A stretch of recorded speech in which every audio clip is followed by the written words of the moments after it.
વિદ્યાર્થી મિત્રો, આજથી આપણે નવું ચેપ્ટર યામ ભૂમિતિનો અભ્યાસ શરૂ કરી રહ્યા છે.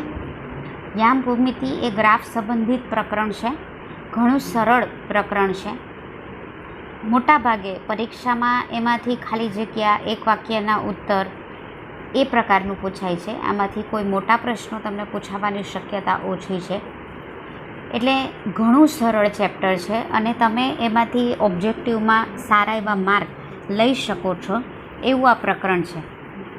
બીજું કે તમે જો આગળનું પ્રકરણ એટલે પ્રકરણ 4 તમારે સમજવું હોય, તેમજ એના સંબંધિત 10મા ધોરણમાં પણ ગ્રાફ સંબંધિત કેટલાક પ્રકરણો આવે છે તે સમજવું હોય તો આ પ્રકરણ ઘણું અગત્યનું છે. એટલે ચાલો આપણે યામ ભૂમિતિ વિશે અભ્યાસ કરીએ. અને આ આખી યામ ભૂમિતિમાં આ એક્સ અક્ષ અને વાય અક્ષ સંબંધિત છે. તમે પ્રાઇમરીમાં એટલે કે આગળના ધોરણોમાં ગ્રાફ વિશે ભણી આવ્યા છો.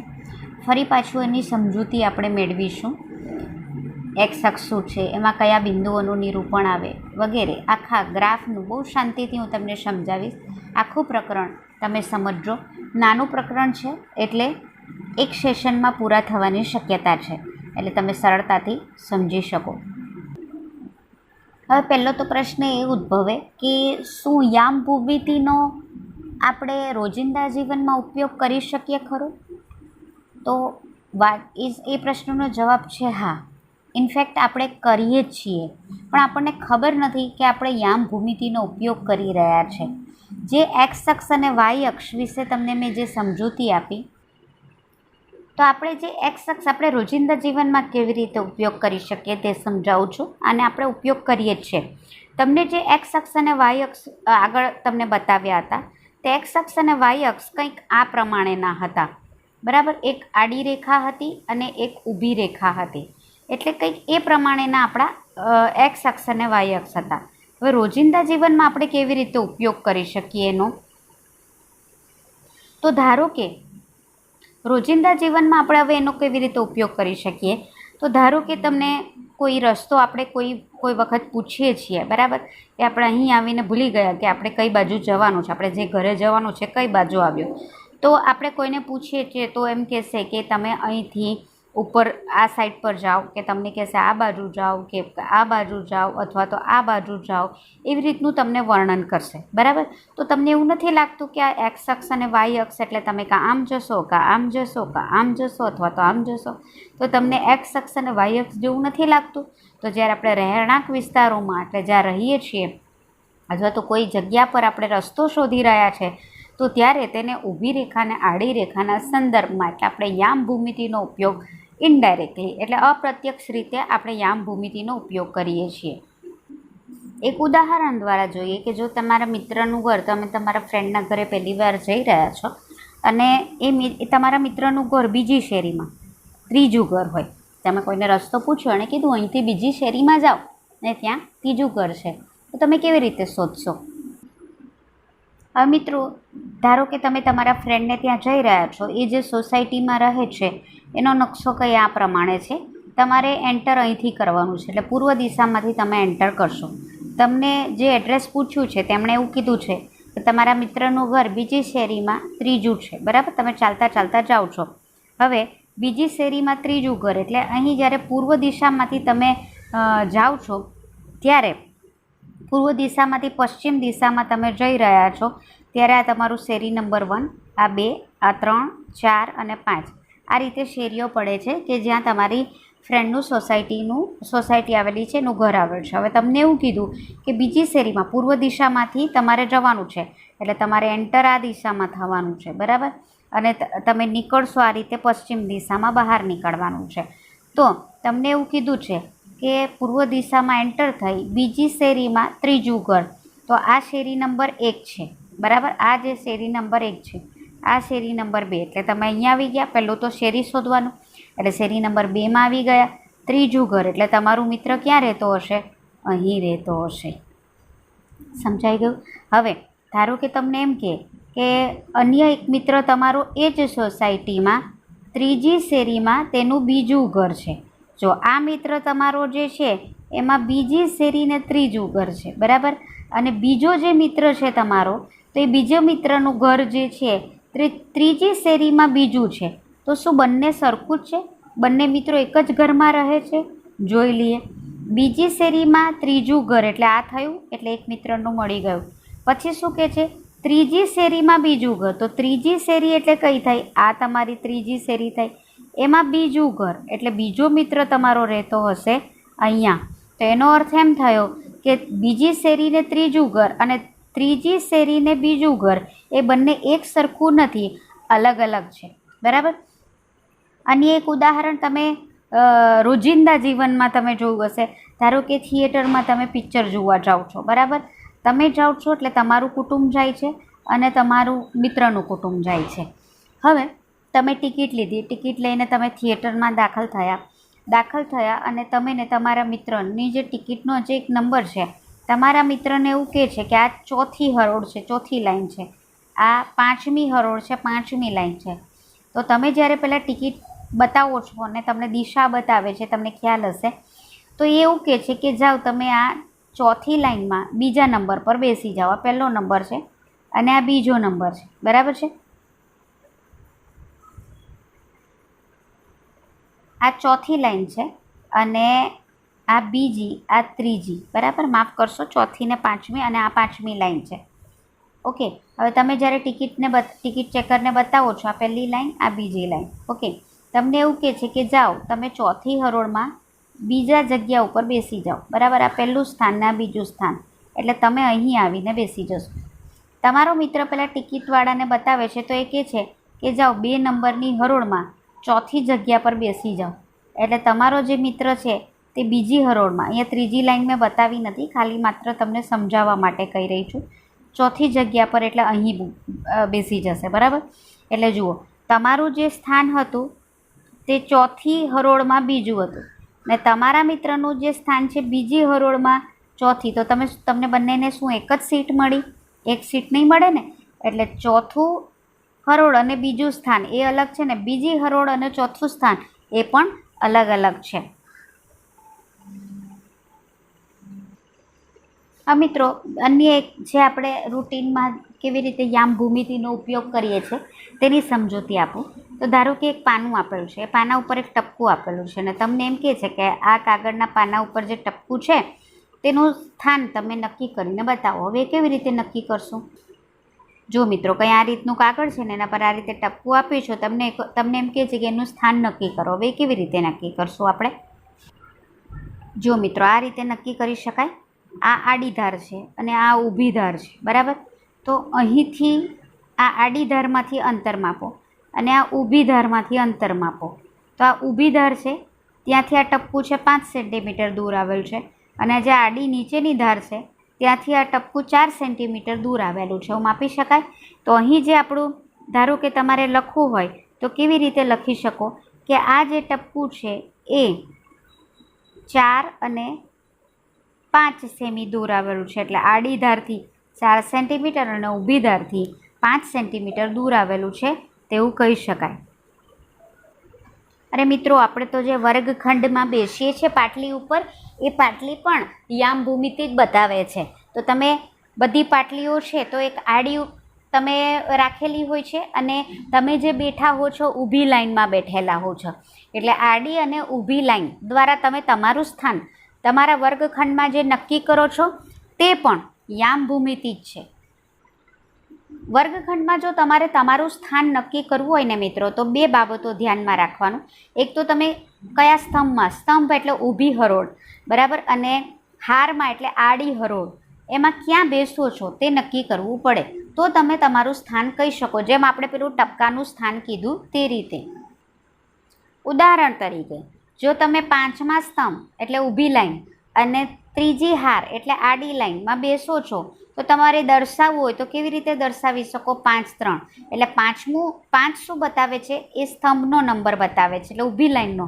અને 3 શું બતાવે છે? જે આડી લાઈનનો નંબર બતાવે છે. એટલે જુઓ, અહીંયા તમને સ્ક્રીન પર દેખાઈ રહ્યું છે કે ધારો કે તમારા ક્લાસમાં 6 લાઈન છે. બરાબર. એટલે કે 6 સ્તંભ છે, 6 ઊભી લાઈન છે અને 5 આડી લાઈન છે, માની લો. બરાબર છે. તો આ તમારી આડી લાઈનની સંખ્યા બતાવે છે અને આ ઊભી લાઈનની એટલે કે સ્તંભની ને આ આડી હારની સંખ્યા બતાવે છે. હવે તમારું સ્થાન કયું છે? તમારું સ્થાન છે પાંચમા સ્તંભમાં અને ત્રીજી હરોળમાં, એટલે તમારું સ્થાન રહેશે અહીંયા. પણ ધારો કે તમારો મિત્ર છે, એને ટીચરે બેસાડેલો છે ત્રીજા સ્તંભમાં અને પાંચમી હરોળમાં, તો તે અહીંયા હશે. એટલે એનો અર્થ એમ થયો કે 5, 3 અને 3, 5 એ બે અલગ અલગ છે. અહીંયા પણ યામ ભૂમિતિનો ઉપયોગ થયો ને. સ્તંભ અને હાર વિશે મેં તમને સમજૂતી આપી દીધી. સ્તંભ અને હાર વિશે મેં તમને સમજૂતી આપી. તો એમાં જે ઊભી રેખા છે એને સ્તંભ કહેવામાં આવે, અને આડી રેખા જે છે એને હાર કહેવામાં આવે છે. સૌપ્રથમ યામ ભૂમિતિ વિશેની સમજૂતી આપનાર જે ગણિતશાસ્ત્રી હતા, યાદ રાખજો મિત્રો, તેમનું નામ હતું રેન્દ કાર્તે. આ તમને પૂછાઈ શકે એક્ઝામમાં કે સૌપ્રથમ યામ ભૂમિતિનો પરિચય કોણે આપ્યો, એટલે કોઈ પણ વસ્તુનું સ્થાન એ યામ ભૂમિતિના અનુસંધાનમાં કયા ગણિતશાસ્ત્રીએ દર્શાવ્યું? રેન્દ કાર્તે. અને એ પરથી આજે આખી યામ પદ્ધતિ છે, જે બિંદુઓના નિરૂપણની પદ્ધતિ છે, એને કાર્તેઝીય યામ પદ્ધતિ કહેવામાં આવે છે, રેને દ કાર્તેના નામ ઉપરથી. મિત્રો, શરૂઆતમાં જ કીધું કે યામ ભૂમિતિમાં આડી લાઈન અને ઊભી લાઈન એમ બે આવશે. જે આડી રેખા છે એને એક્સ અક્ષ કહેવામાં આવે. હવે તમે જે સંખ્યા રેખાનું નિરૂપણ પ્રાઇમરીમાં ભણી ગયા છો તેનો જ અહીં ઉપયોગ કરવાનો છે. બસ એ સંખ્યા રેખાને એકવાર આડી કરીશું ને પછી ઊભી લખીશું. સંખ્યા રેખાનું નિરૂપણ તમને અહીંયા તમને સ્ક્રીન ઉપર દેખાઈ જ રહ્યું છે ને, તમે જાણો જ છો. એમાં તમે મધ્યમાં 0 લખો છો, બરાબર, અને 0ની જે જમણી બાજુ છે ધન સંખ્યા લખો છો, અને 0ની જે ડાબી બાજુ છે તેમાં તમે ઋણ સંખ્યા લખો છો. આડી રેખાને આપણે શું કહીશું? યાદ રાખજો મિત્રો, એક્સ અક્ષ, બરાબર. હવે એની જે જમણી બાજુ છે એ દર્શાવવા માટે આપણે ત્યાં લખીશું એક્સ, ઓકે. અને તેની જે આ ડાબી બાજુ છે, બરાબર, ડાબી બાજુને દર્શાવવા માટે આ જે ડાબી લાઈન છે એને દર્શાવવા માટે આપણે અહીં લખીશું એક્સ ડેશ. ઉપર લખીશું આપણે એક્સ ડેશ.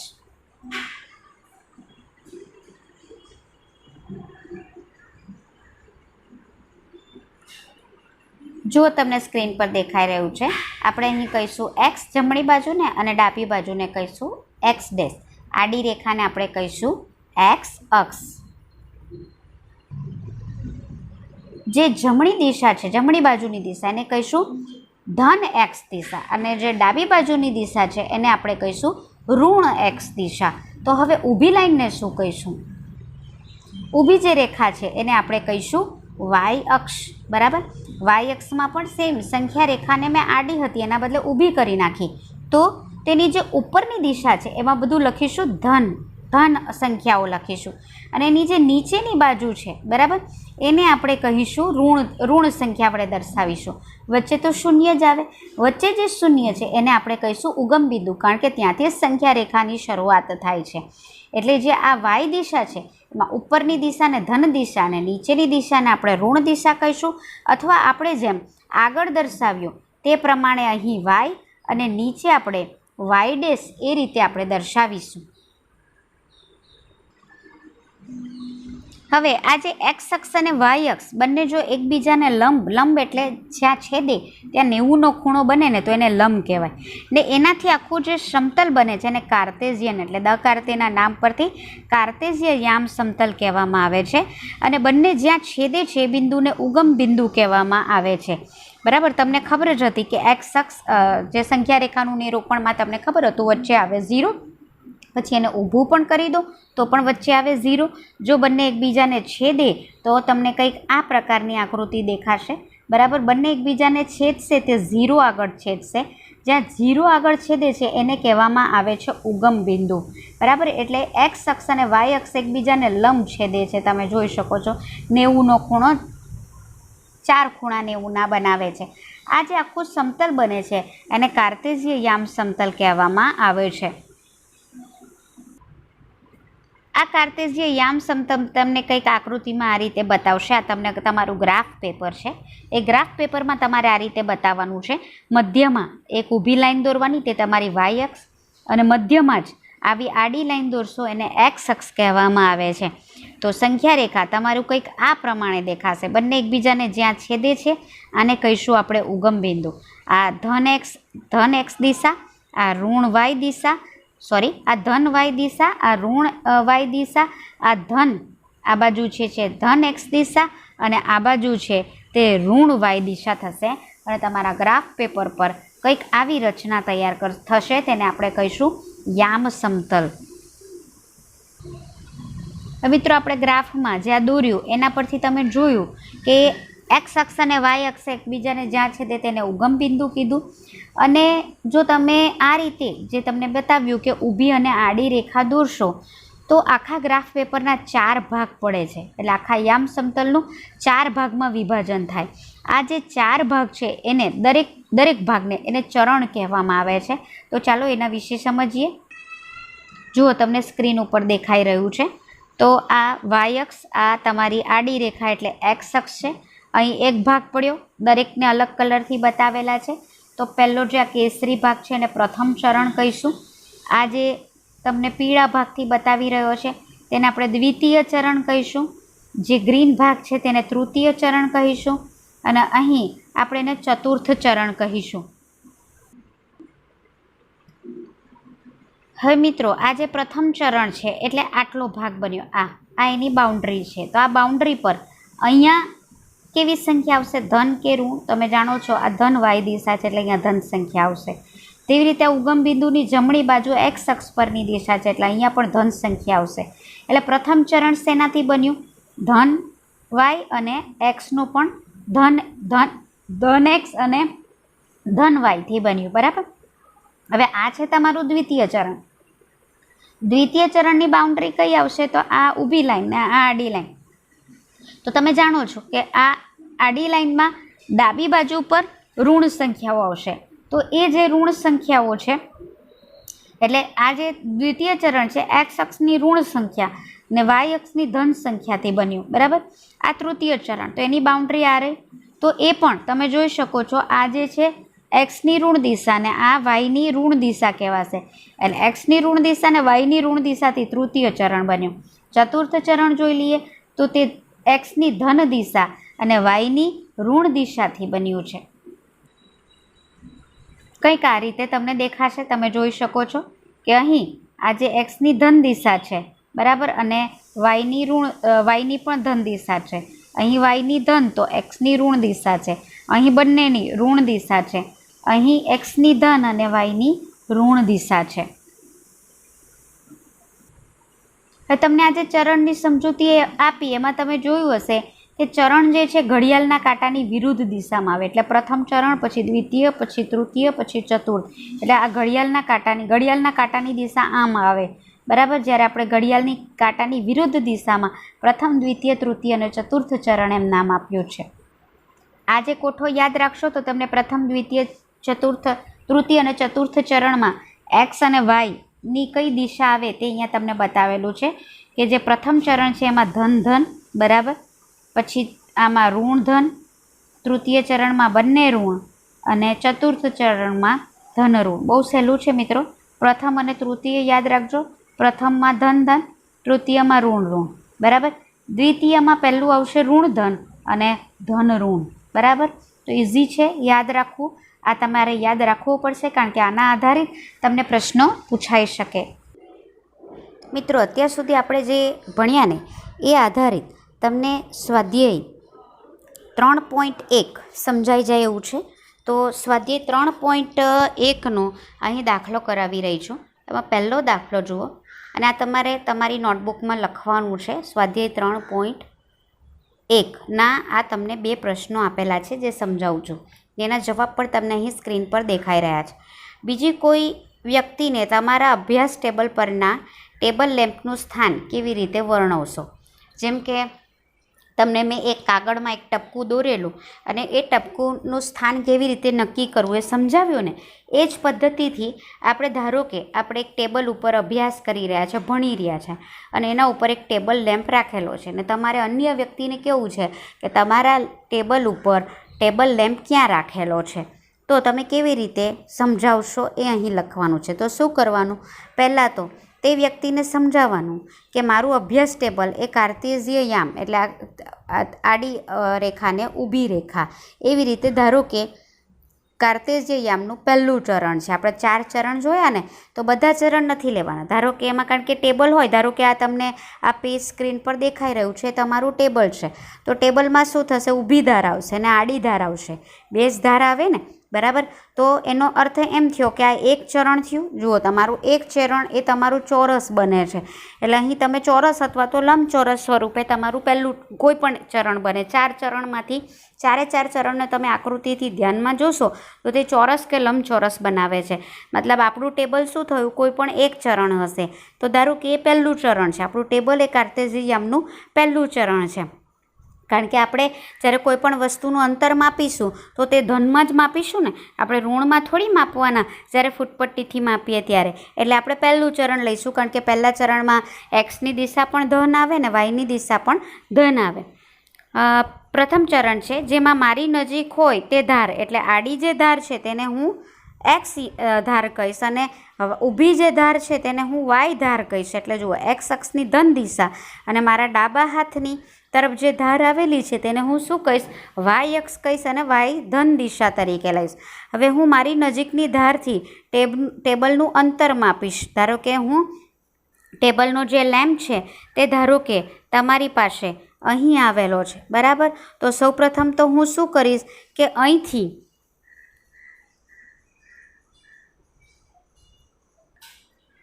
હું કરીશ કે ટેબલનો જે આ લેમ્પ છે ધારો કે અહીં છે, એટલે મારા તરફથી એટલે મારી બાજુ જે ધાર છે ત્યાંથી તેનું અંતર માપીશ, બરાબર છે.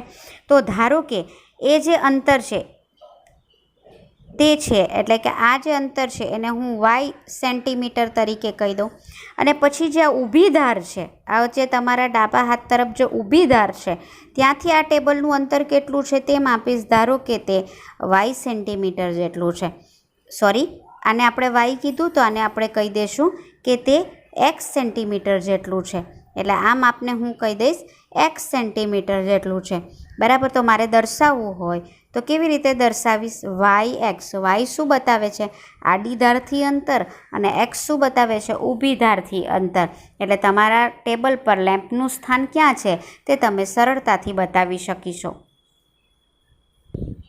બીજો પ્રશ્ન તમને સ્ક્રીન ઉપર દેખાઈ રહ્યો છે કે શેરીનો નકશો એક શહેરના 2 મુખ્ય રસ્તાઓ શહેરના કેન્દ્ર આગળ એકબીજાને છેદે છે, બરાબર. ધારો કે આ તમને આ એક બતાવેલું છે, બરાબર. તેમાં પૂર્વથી પશ્ચિમ દિશા બતાવેલી છે. તમે આ લાઈન જોઈ શકો છો, આ લાઈન પહેલી લાઈન, બરાબર છે. તો એ છે ઉત્તર દિશા, તમને અહીં દેખાઈ રહી છે. આ દક્ષિણ દિશા તમે જોઈ શકો છો કે બંને એકબીજાને છેદે છે. ત્યાં શહેરનું સેન્ટર, એટલે કોઈ પણ શહેરનું કેન્દ્ર આવે ને, એનો વિસ્તાર હોય તેનું કેન્દ્ર હોય, એટલે આ એનું કેન્દ્ર છે. આ 2 રસ્તાઓ ઉત્તર દક્ષિણ દિશા અને પૂર્વ પશ્ચિમ દિશામાં, હમણાં જ મેં તમને કીધું આ ઉત્તર દિશા, આ દક્ષિણ દિશા, આ તમે અહીંયા બતાવેલું છે પૂર્વ દિશા અને આ છે પશ્ચિમ દિશા. શહેરની બાકીની બધી શેરીઓ રસ્તાના સમાંતરે છે, તમે જોઈ શકો છો. આ એક મેઇન રસ્તો છે અને આ બાકી બધી જે છે તે શેરીઓ ઊભી લાઈન, શેરી 1, શેરી 2, શેરી 3 તમે જોઈ શકો છો એકબીજાને સમાંતર, એટલે એ શેરીઓ એકબીજાને છેદતી નથી અને ત્યાં જે મુખ્ય રસ્તો છે તેને પણ છેદતી નથી, એટલે સમાંતર છે. અને તે એકબીજાથી પરસ્પર, એટલે આ 2 શેરીઓ વચ્ચેનું અંતર કેટલું છે, 200 સેન્ટીમીટર જેટલું છે, બરાબર. દરેક દિશામાં 5 શેરી છે, તમે જોઈ શકો છો. ઊભી 5 શેરી છે અને આડી 5 શેરી છે, તમે દેખાઈ રહ્યું છે. રસ્તાને શેરીને સીધી રેખા દ્વારા દર્શાવી દીધી, બરાબર. કેટલીક છેદતી શેરીઓનું નામાભિધાન 3, 4 તરીકે થઈ શકે. હવે જુઓ, 3 અને 4 તરીકે કેટલી શેરીનું આપણે નામકરણ કરી શકીએ એવું અહીં પૂછેલું છે, બરાબર. તો એક જ શેરીનું કેવી રીતે, તો 3 અને 4 આ રહ્યું, 3 અને 4 એટલે પહેલી જે છે, માફ કરશો મિત્રો, હજી આપણો પહેલો પ્રશ્ન રહી ગયો છે. ડાયરેક્ટ બીજો પ્રશ્ન પછી હું તમને સમજાવું છું. તમારા નમૂનાના શહેરમાં ઘણી બધી શેરીઓ છે. આ છેદતી શેરીઓ એક ઉત્તર દક્ષિણ દિશામાં, બીજી પૂર્વ પશ્ચિમ દિશામાં જતી હોય તેવી શેરીઓની બનેલી છે, તમે જોઈ શકો છો, બરાબર. હવે જો બીજી શેરી ઉત્તર દક્ષિણ દિશામાં અને 5મી શેરી પૂર્વ પશ્ચિમ દિશામાં, હવે અહીંયા જરા ધ્યાન રાખજો. જો બીજી શેરી એટલે આરાઈ ઉત્તર દક્ષિણ દિશામાં તમને સ્ક્રીન ઉપર દેખાઈ રહ્યું છે કે આ બીજી શેરી છે, બરાબર. અને પાંચમી શેરી પૂર્વ પશ્ચિમ એટલે આડી થશે, તે આરાઈ તમારી પાંચમી શેરી. જુઓ, આ બીજી શેરી એટલે અહીં 2 અને પાંચમી શેરી એકબીજાને અહીં છેદી રહી છે, બરાબર. હવે આગળ જુઓ, તો એને 2, 5 રીતે દર્શાવીશું, અહીંયા બતાવેલો છે. તો હવે નીચેના પ્રશ્નો, એટલે પહેલો પ્રશ્ન છે, કેટલી છેદતી શેરીઓનું નામાભિધાન 4, 3 રીતે થઈ શકે? ઓકે, 4 એટલે શું લેવાનું? આડી લેવાની. અને બીજું જે અંક આપ્યો તે કયું લેવાનું? ઊભું લેવાનું. હવે ચોથી શેરી એટલે આ રહ્યું, તમે જોઈ શકો છો, આ ચોથી શેરી છે, બરાબર. અને ત્રીજી હરોળ એટલે તમારી આ રહી ત્રીજી હરોળ. ઓકે, જે પહેલો જે અંક બતાવશે તે ઊભી લાઈન બતાવશે ને જે બીજો અંક છે તે આડી લાઈન બતાવશે, બરાબર. તો અહીં કઈ શેરી બતાવી છે? 4, 3. તો 4 કયો અંક લેવાનો તમારે? 4 તમારે ઊભો લેવાનો, બરાબર. ને આડો અંક કયો લેવાનો? 3. એટલે 4 અને 3 તમારું બિંદુ ક્યાં આવશે? અહીંયા આવશે. તો એવું બિંદુ કેટલા મળ્યા? એક જ મળ્યું ને. એટલે તમારો આન્સર આવશે કે છેદતી શેરી પૈકી એક અને માત્ર એક જ બિંદુનું નામકરણ, નામાભિધાન એટલે નામ 4 ને 3 એક જ બિંદુને આપી શકશું, કારણ કે તે બિંદુ ઉત્તર દક્ષિણમાં જતી ચોથી શેરી ઉત્તર દક્ષિણ દિશાની લેવાની છે, બરાબર છે. અને પૂર્વ પશ્ચિમ દિશામાં જતી ત્રીજી શેરી પૂર્વ પશ્ચિમ દિશામાં જતી આ ઊભી શેરી ચોથી અને આડી શેરી ત્રીજી, આવું બિંદુ અહીં મળે છે, બરાબર.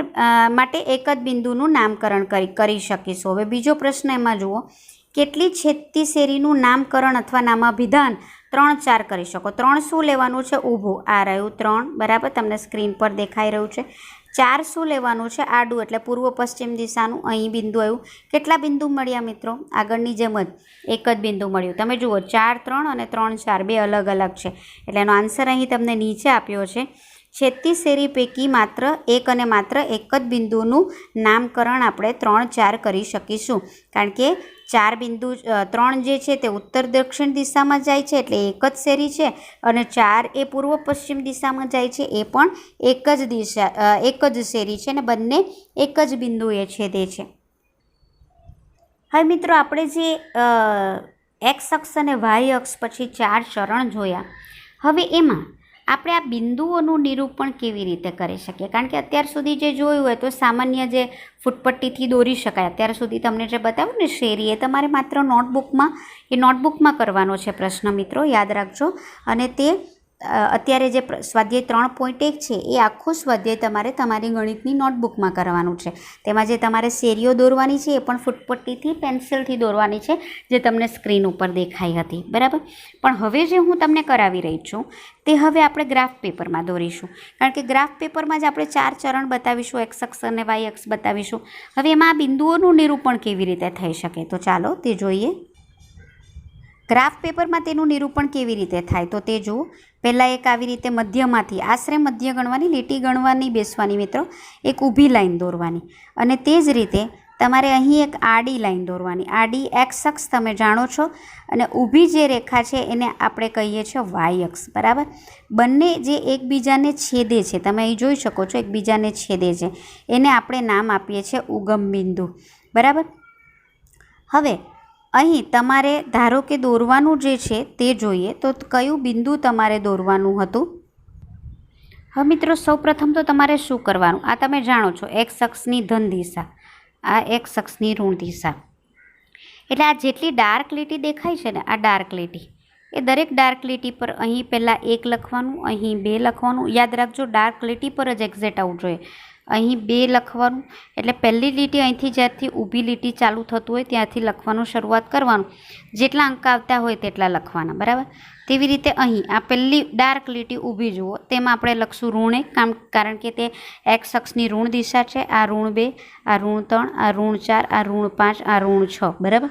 હવે મિત્રો, તેવી જ રીતે આ ધન વાય દિશા છે, તો અહીંયા શું લખશું? પહેલી આડી લીટી, અહીંયા ઉગમ બિંદુ પરથીની પહેલી આડી લીટી, એટલે અહીંયા 1, આ 2, કંઈ પણ છોડવાનું નહીં, યાદ રાખજો ડાર્ક લીટી પર આવવું જોઈએ. આ 2, આ 3, આ 4, આ 5, આ 6, આ 7 એવું થશે।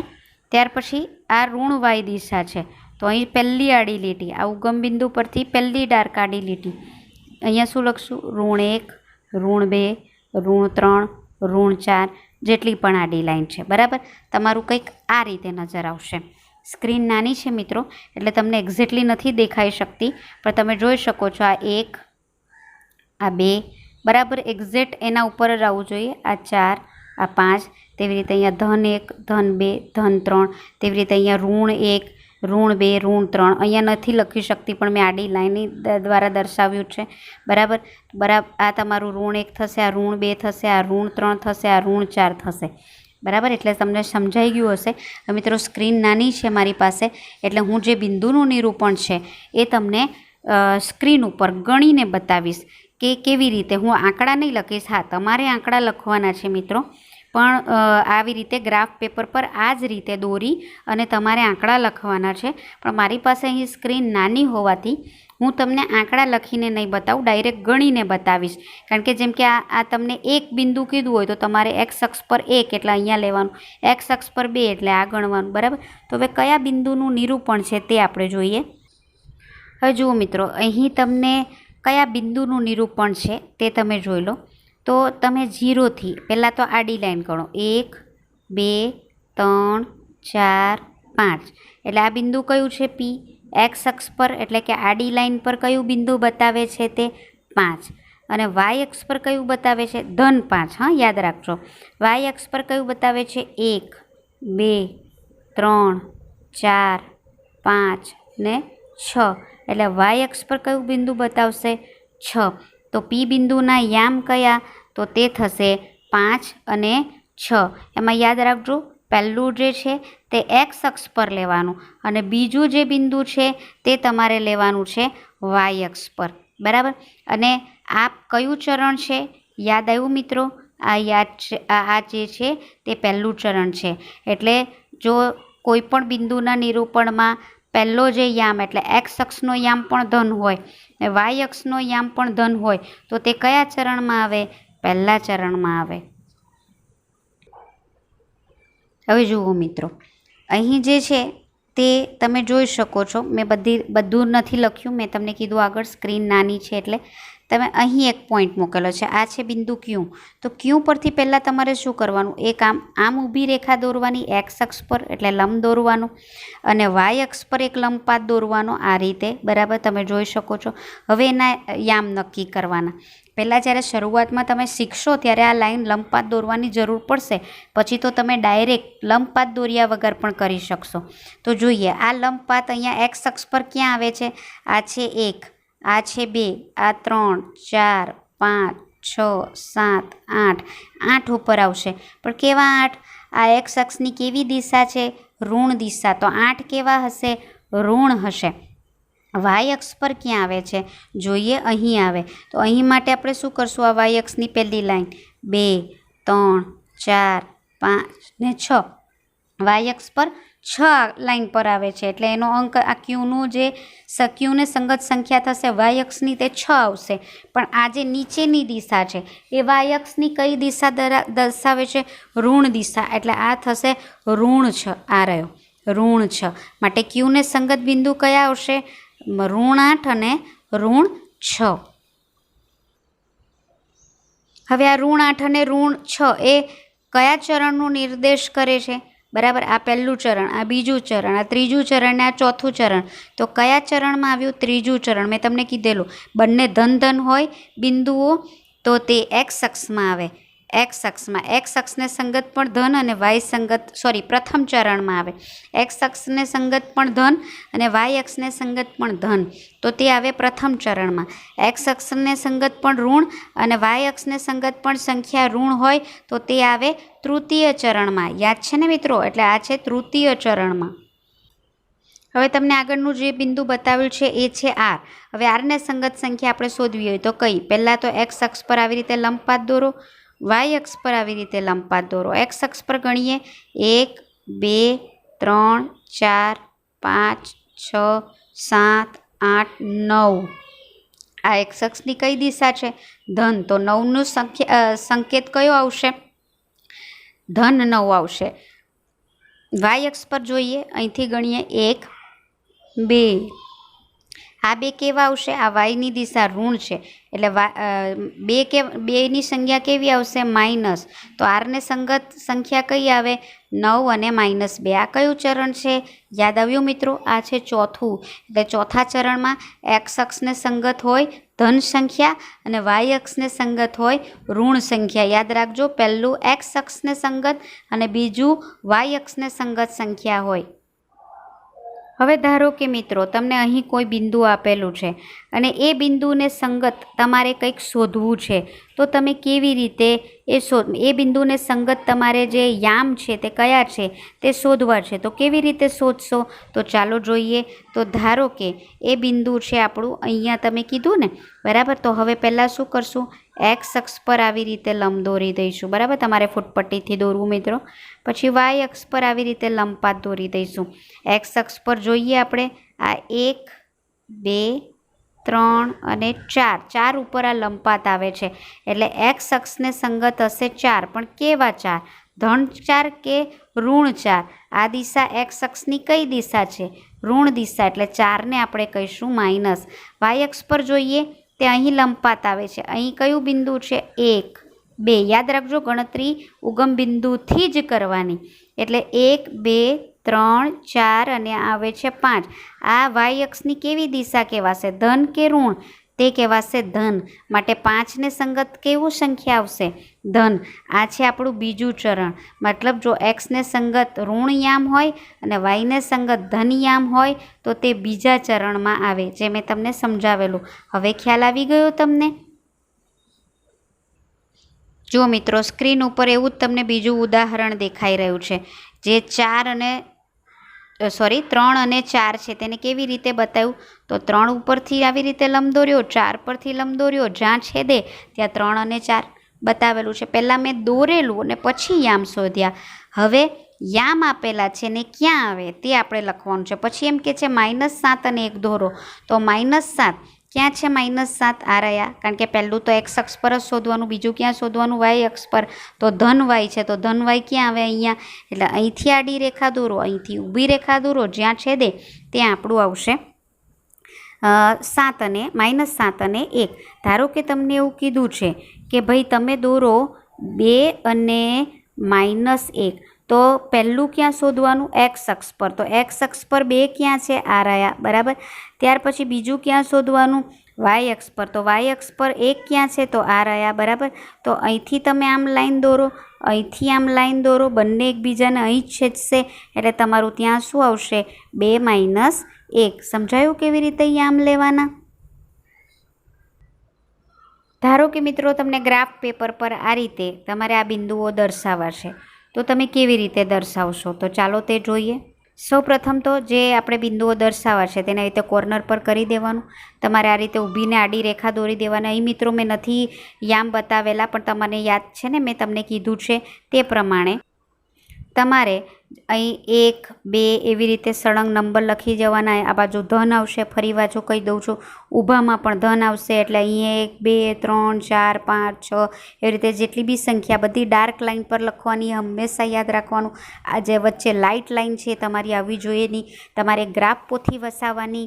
એ ગ્રાફ પોથીમાં 2 પ્રકારની ગ્રાફ પોથી તમને મળશે કે જેમાં તમે જાણો છો કે જેમાં આ ખાના છે, તમે આ જોઈ શકો છો, આ ચોરસ ખાનું છે, એની અંદર જ્યાં ઝીણી લીટીઓ, એમાં પણ આવી જ રીતે ચોરસ તમને ખાના દેખાશે. આ જે ઝીણી લીટીઓ છે આડી 10 જોવા મળે અને ઊભી 10 જોવા મળે. એવું એક ગ્રાફ પેપર મળશે. બીજું એક ગ્રાફ પેપર એવું મળશે કે જેમાં આવું ચોરસમાં આડી જે ઝીણી લીટી છે તે 5 હોય ને ઊભી 5 હોય. તો મિત્રો શક્ય હોય ત્યાં સુધી સરળતા રહે તે માટે આ જે 10 ખાનાવાળું છે, એટલે આડી 10 ઝીણી લીટી આવે ને ઊભી 10 હોય, તે પ્રકારનું તમારે ગ્રાફ પેપર બજારમાંથી લઈ આવવાનું. ગ્રાફ પેપર છૂટા નહીં લેતા મિત્રો, ગ્રાફ બુક મળે જ છે. અને રકમવાળી ગ્રાફ પોથી ના લેતા, રકમ આપણે જાતે લખવાની. કે જેથી એ ગ્રાફ પેપરનો આપણે વારંવાર ઉપયોગ કરી શકીએ. એટલે તમારે આ રીતે અહીં સંખ્યા લખવાની. આ બાજુ કઈ દિશા આવશે મિત્રો? યાદ રાખજો, ઋણ, અને આ બાજુ પણ ઋણ આવશે. એટલે આ જે ઊભી લાઈનો છે એના પર ઋણ 1, ઋણ 2, ઋણ 3, ઋણ 4 એ રીતે લખવાનું. તેવી રીતે અહીં આડી લાઈન પર ઋણ 1, ઋણ 2, ઋણ 3, ઋણ 4 એવી રીતે જેટલું લખાય છે, જેટલા આંકડા આવે છે એ રીતે લખવાનું. આ જે આડી મધ્યમાંથી દોરવાની અને આ પણ ઊભી મધ્યમાંથી દોરવાની. ગ્રાફ પેપર પર આ તો તમને સ્ક્રીન ઉપર વ્યવસ્થિત દેખાય એટલા માટે મેં માર્કર પેનથી કાર્ય કર્યું છે, પણ તમારે પેન્સિલથી કાર્ય કરવાનું. હવે ધારો કે આપણે 2 અને 3નું નિરૂપણ કરવું છે, તો કેવી રીતે કરશું? 2 અને 3 એટલે એક્સ અક્ષ પર 2, આ રહ્યું 1 અને 2, બરાબર, અને 3 એટલે વાય અક્ષ પર 1, 2 ને 3. તો બંને ક્યાં છેદે છે મેં તમને કીધેલું ને મિત્રો, પછી તમારે ફૂટપટ્ટીની જરૂર નહીં પડે, બંને અહીંયા છેદે છે ત્યાંનું નિરૂપણ કરી દેવાનું 2 અને 3નું. ત્યાર પછી તમને જે બિંદુ દોરવા કીધું છે તે 4 અને -5 કીધું, તો 1, 2, 3, 4 એક્સ અક્ષ પર ધન 4 અહીં આવશે. -5 એટલે વાય અક્ષ પર -5, ઋણ 5 તે ક્યાં આવશે? આમ નીચે. એટલે અહીંથી ગણો 1, 2, 3, 4 ને 5 એ તમારું અહીં આવશે. ત્યાર પછી તમારે જે નિરૂપણ કરવાનું છે એ તમને દેખાઈ રહ્યું છે તે કયું છે? તો તમારું 1 અને 2 એટલે ઋણ 2, કારણ કે આ એક્સ અક્ષની ઋણ દિશા છે, અને આ વાય અક્ષ પર 1 બિંદુ પર છે એટલે તે આવશે -2 ને -1નું આપણે અહીં નિરૂપણ કર્યું, બરાબર છે. હવે તમે શું જાતે 1 અને -3નું નિરૂપણ કરી શકશો? કરજો મિત્રો, પ્રેક્ટિસ કરજો. તમને આ રીતે કંઈક સ્ક્રીન ઉપર દેખાઈ રહ્યું છે તે રીતે તમારું નિરૂપણ ગ્રાફ પેપર પર થશે. તેમાં તમે જોઈ શકો છો ધન ધન યામવાળા પ્રથમ ચરણમાં, ઋણ અને ધન પહેલું એક્સ અક્ષ મેં તમને કીધેલું, બરાબર, ઋણ અને ધન એ બીજા ચરણમાં, ઋણ ઋણ ત્રીજા ચરણમાં, ધન ઋણ ચોથા ચરણમાં આવશે. હવે મિત્રો જેવા પ્રશ્નો તમને પૂછાઈ શકે, એવું પૂછાઈ શકે કે આમાં જે એ બિંદુ, બી બિંદુ, સી બિંદુ ને ડી બિંદુના યામ કયા કયા છે, તો તમે જુઓ. હવે આ તમને આ રીતે મેં જે તમને કીધું હતું તમારે નંબર લખવાના છે, આ રીતે તમારે નંબર લખવાના છે, બરાબર. હવે એ બિંદુના યામ જોઈએ, બરાબર.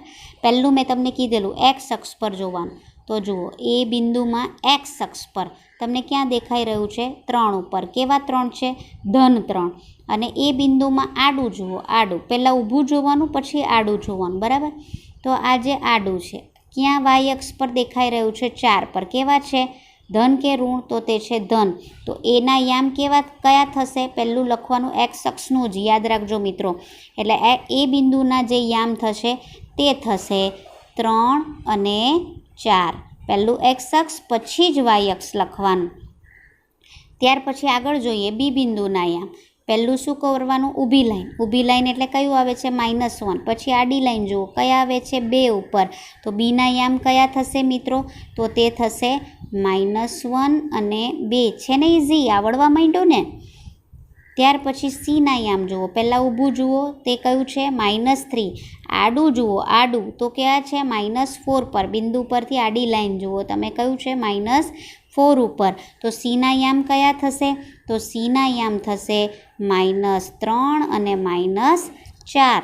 આગળ ડીના યામ શું તમે જાતે કહી શકશો? ટ્રાય કરો મિત્રો. કયા યામ છે? તો ડીમાં જોઈએ એક્સ અક્ષ પર પહેલું ઊભું 3 અને આડું જુઓ એ પણ તમે જોશો તો -3 ઉપર આવે છે. તો ડીના યામ કયા થશે? તો ડીના યામ થશે 3 અને -3. આ પણ ઇઝી છે ને મિત્રો. બીજા જે પ્રશ્ન પૂછાઈ શકે તે તમને સ્ક્રીન પર છે. પ્રથમ ચરણ, દ્વિતીય, તૃતીય અને ચતુર્થે તમે જાણો છો. હવે તમને એમ કહે છે આ જે બિંદુઓ છે બધા નહીં કરાવું હું તમને, પણ એ કયા ચરણ ઉપર કયા ચરણમાં છે તો તે તમારે કહેવાનું. હા, એ પહેલાં હું તમને સવાલ એ પૂછવા માગું છું કે ઉગમ બિંદુના યામ કયા? બરાબર. આ તમારી જે રેખા છે આ તમારી આડી રેખા છે, બરાબર, તે તમારી સંખ્યા રેખા થઈ. મધ્યમાં શું આવશે તમે કહેશો? 0. આ ઊભી પણ સંખ્યા રેખા થઈ, એમાં પણ મધ્યમાં શું આવશે? 0. તો બંનેનું જે છેદ બિંદુ છે તેને આપણે શું કીધેલું? ઉગમ બિંદુ કીધેલું. ઉગમ બિંદુને ઓ વડે દર્શાવવામાં આવે મિત્રો, કારણ કે ઉગમ બિંદુને ઇંગ્લિશમાં ઓરિજિન પોઈન્ટ કહેવામાં આવે. એ પરથી યાદ રાખજો, ઉગમ બિંદુને હંમેશા ઓ વડે દર્શાવવામાં આવે. તો હવે આ ઉગમ બિંદુના યામ કયા? તમને એમ પૂછે કે ઉગમ બિંદુના યામ જણાવો. તો ક્યાં છેદે છે?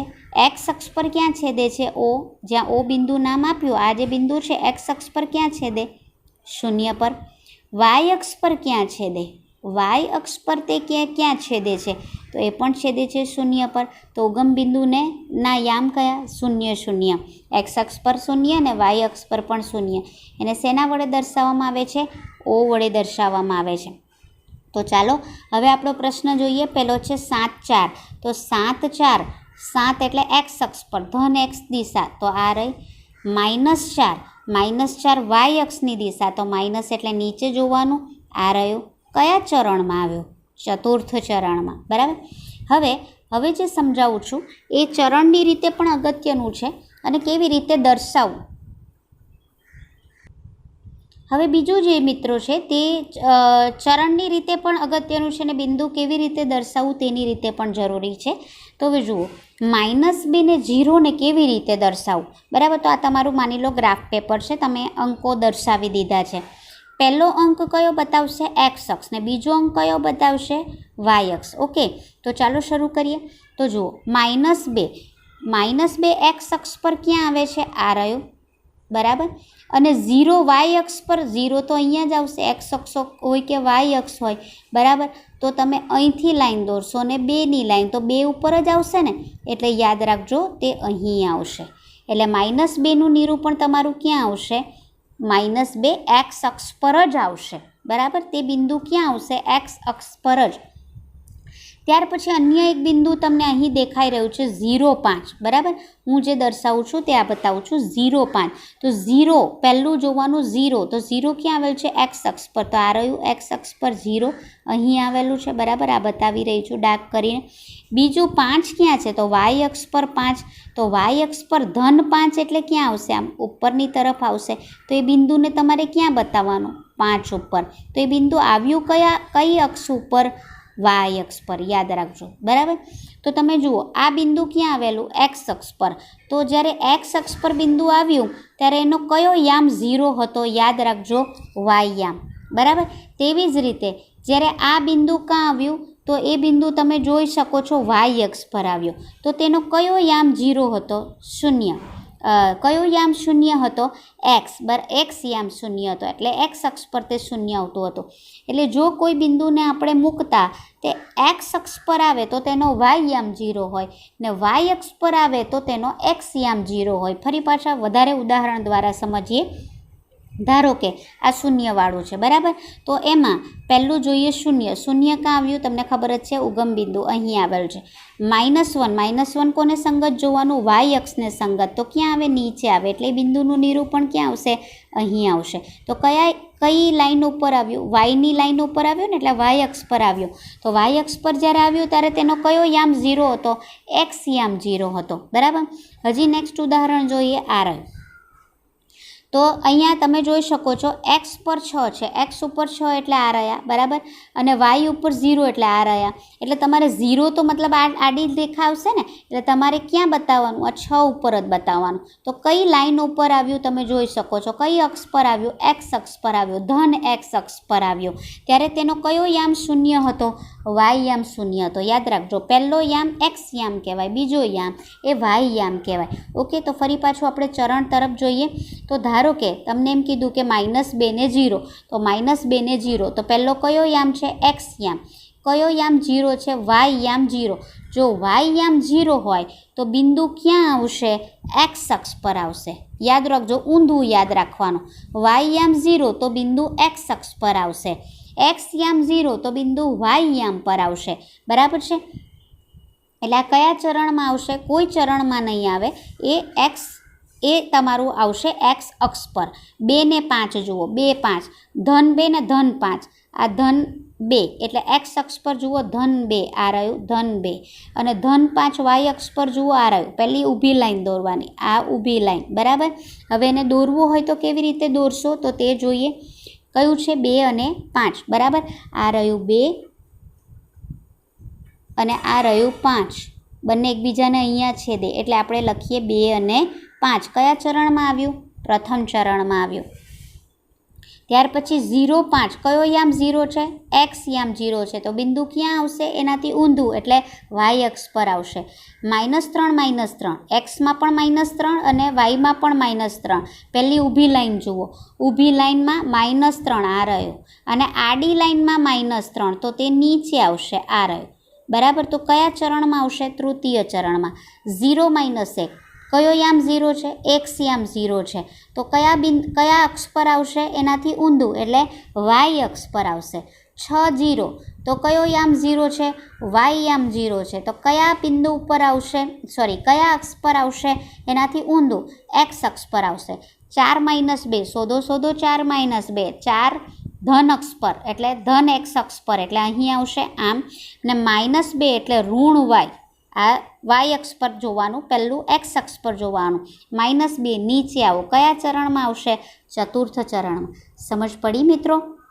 તો ચાલો મિત્રો આપણે જે સમજ્યા એ પરથી સ્વાધ્યાય 3.2 પાઠ્યપુસ્તકનું છે કરીએ. તો એમાં પહેલો પ્રશ્ન છે, તમને આવો પણ પૂછાઈ શકે પ્રશ્ન સ્વરૂપે.